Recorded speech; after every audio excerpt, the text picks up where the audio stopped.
कर्मों का फल उसी जन्म में क्यों नहीं मिलता है। एक बीमार विकलांग बच्चा गरीब के यहाँ पैदा होता, उसको पता भी नहीं होता कि किस कर्म का फल उसे मिल रहा है। तो सुनिए, ऐसा नहीं है कि इस जन्म के हर कर्मों का फल अगले जन्म में ही मिलेंगे।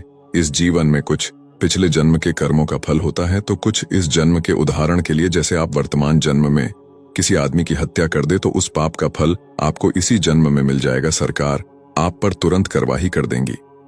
अब कुछ पापों का फल अगले जन्म में मिलता है। उसका एक कारण यह भी होता है कि जैसे कोई पाप या पुण्य बनता है तो उसमें एक से अधिक लोगों का संबंध होता है। तो अब जैसे कोई व्यक्ति पृथ्वी से चला गया जिसके साथ मिलकर वो कर्म हुआ था, तो इस कारण अब उस जन्म में उस कर्म का फल मिलेगा जब दोनों लोग साथ होंगे। अब तीसरा कारण यह भी है कि कर्मों का फल ग्रह दशाओं के हिसाब से मिलता है। अच्छे ग्रहों की दशा में मनुष्य को अपने पुण्यों का फल मिलता है और बुरे ग्रहों की दशा में पाप कर्मों का फल मिलता है। अब किसी की बुरे ग्रह की दशा आई ही नहीं तो उसे पापों का फल अगले जन्म में ही मिलेंगे। किस्मत सितारों में छुपी है।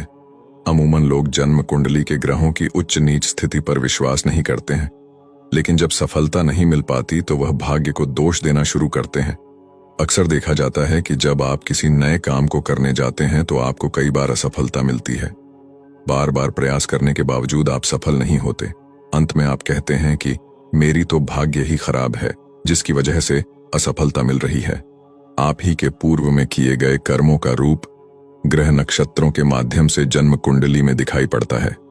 भले ही हम इस बात को माने अथवा ना माने, प्रत्येक कर्म का फल उसी समय नहीं मिलता। जैसे बीज बोने पर उसमें तुरंत फल नहीं आते। भाग्य वास्तव में उन कर्मों का फल है जिनका फल तुरंत उसी समय नहीं मिला। अमीर व गरीब के घर में जन्म, रूप, रंग इत्यादि जीवन के अनेक पक्ष भाग्य के रूप में पूर्व जन्म में किए उन्हीं कर्मों के फल के रूप में मिलते हैं, जिनके फल तत्काल उसी समय नहीं मिले। किसी की कैसी भी मेहनत कभी बेकार नहीं जाती, उसका फल अवश्य मिलता है। बस अगर वो बहुत समय के बाद मिलता है तो हम उसे भाग्य मानते हैं, क्योंकि हमें पूर्व जन्मों का कुछ याद नहीं है। वास्तव में कुछ भी अनायास, अचानक या मुफ्त में नहीं मिलता। इसीलिए कहा गया है, मनुष्य अपने भाग्य का निर्माता स्वयं है।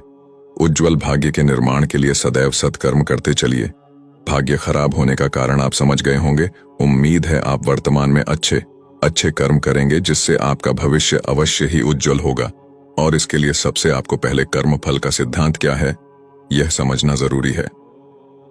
रामचरितमानस में गोस्वामी तुलसीदास जी ने निम्न बात लिखी है, यद्यपि सम नहीं राग न रोषु, गहि न पाप पूर्ण गुण दोषु, या कर्म प्रधान विश्व करी राखा, जो जस करी सो तस फलु चाखा।